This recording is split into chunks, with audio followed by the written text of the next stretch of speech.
కనీసం ఒక్కసారైనా మనసు విప్పి మాట్లాడుకొని అన్యాయాలతో నిండిన ఈ సమాజం కంటే నేను నీకెక్కువ అని ఒక్కసారైనా చెప్తామని ఎదురు చూశాను.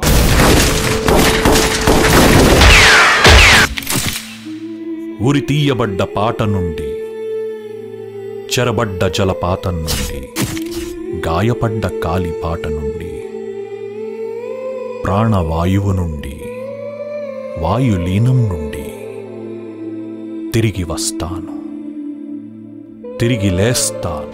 మనుషులను నేరస్తులుగా మార్చే పనులు చేయటం నేరస్తునిగా ఉండడం కంటే ఘోరం.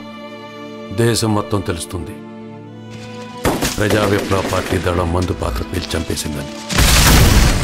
ప్రజల హక్కులు పొందే వరకు హింసను ఆపరని కూడా ప్రభుత్వానికి తెలుస్తుంది. మొదటిసారి చంపినప్పుడు బాల్యం మాయమైపోతుంది. బాంబు వేస్తే ఒక్క సెకండ్లో జీవితమే అంతమైపోతుంది.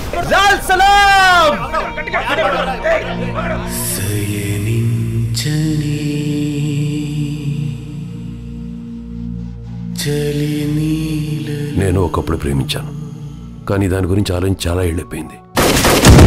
పిల్లల్ని చంపే అంత నైతిక బలం లేని సిద్ధాంతానికి మినిస్టర్ని కూడా చంపే హక్కు లేదు.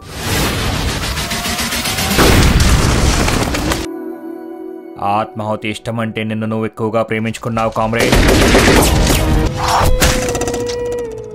ద్వేషం తర్వాత ఏముంటుంది? ప్రేమ.